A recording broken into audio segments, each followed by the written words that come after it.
Hi friends, ఈరోజు ఏంటంటే మన టాపిక్ వచ్చేసి కళ్యాణ లక్ష్మి అనేది ఎలా ఉంది.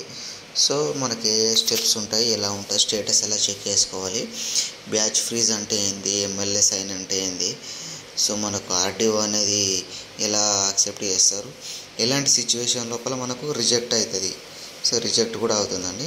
సో ఈరోజు మనం step by step full details తెలుసుకుందాము. సో చాలామంది కూడా డౌట్ ఉంది అసలు ఎలా చూసుకోవాలనేది. సో మాకు ఎలా వచ్చింది, మాకు ఎన్ని రోజులు పట్టిందో ఈ వీడియోలో చూద్దాం. ఫస్ట్ క్రోమ్ ఓపెన్ చేసుకోండి. కళ్యాణ లక్ష్మి స్టేటస్ అని సెర్చ్ చేస్తే ఫస్ట్ మనకు చూపిస్తుంది, అది ఓపెన్ చేసుకోండి. ఫస్ట్ స్టెప్ ఓపెన్ చేస్తే దాంట్ లోపల ఏంటంటే మనకు కళ్యాణ లక్ష్మి ఉంటుంది, షాదీ ముబారక్ ఉంటుంది. సో మనకు రెండిట్లలో ఏదైనా సేమ్ ప్రాసెసే ఉంటుంది. సో మనకు ప్రింట్ అండ్ స్టేటస్ అని ఉంది కదా, సో కళ్యాణ లక్ష్మి కానీ షాదీ ముబారక్ అయినా సరే ప్రింట్ స్టేటస్ ఉంది కదా. సో మనం ఆల్రెడీ అప్లై చేసుకున్న వాళ్ళు ప్రింట్ స్టేటస్ పైన క్లిక్ చేస్తే మనకేంటంటే పెళ్లి కూతురు యొక్క Aadhaar number and mobile number అడుగుతుంది. సో ఇది మా వైఫ్ది. సో మేము చేసినప్పుడు ఏంటంటే మా వైఫ్ది ఇట్లా చూపించింది. సో ఆల్రెడీ అమౌంట్ వచ్చింది కాబట్టి ఇట్లా వచ్చేసింది. సో ఫస్ట్ ఏంటంటే మనకు ఇలా రాదన్నట్టు. సో దాదాపు మాకు ఏంటంటే ఒక 3.5 months పట్టింది. సో 3.5 months వచ్చిన తర్వాత మాకు మధ్యలో ఒక 2-3 times కాల్స్ కూడా వచ్చినాయి. సో ఎలా ఉందని దాని తర్వాత వచ్చిందన్నట్టు. సో ఫస్ట్ వచ్చేసి మనకి ఎంఆర్ఓ అనేది పడుతుంది. ఎంఆర్ఓ వెరిఫై అయ్యింది. Next pending at batch freeze అని పడుతుంది. సో బ్యాచ్ అనేది అంటే మనకు బ్యాచ్ల వైజ్గా ఈ అమౌంట్ అనేది ఇస్తారన్నట్టు.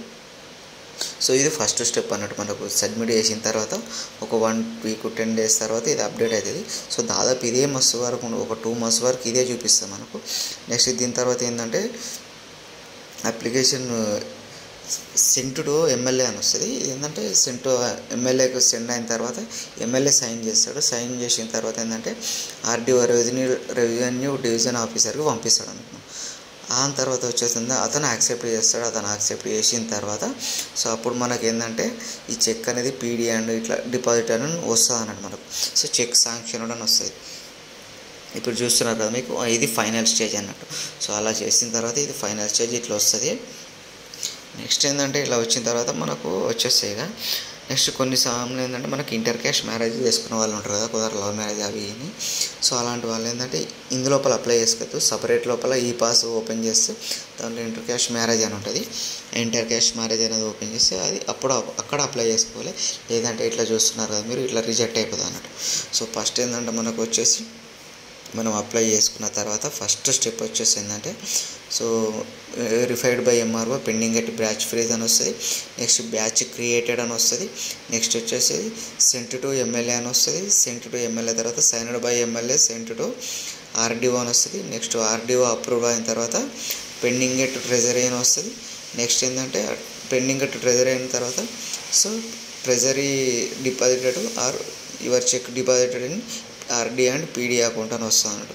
సో ఇలా స్టెప్ బై స్టెప్ మనకు ఉంటుందండి. సో ఇలా మనకు రావడానికి దాదాపు 2-3 months పడుతుంది కంపల్సరీగా. నాకైతే దాదాపు 3 months పట్టింది. తర్వాత ఎంఆర్ఓ ఆఫీస్ నుంచి ఫోన్ చేసి మీ ఏరియాలో ఎమ్మెల్యే అనేది వస్తాడు. సో అతను వచ్చి మనకు చెక్ అనేది ఇస్తారు అన్నట్టు. ఓకేనా friends, thank you for watching. Have a nice day.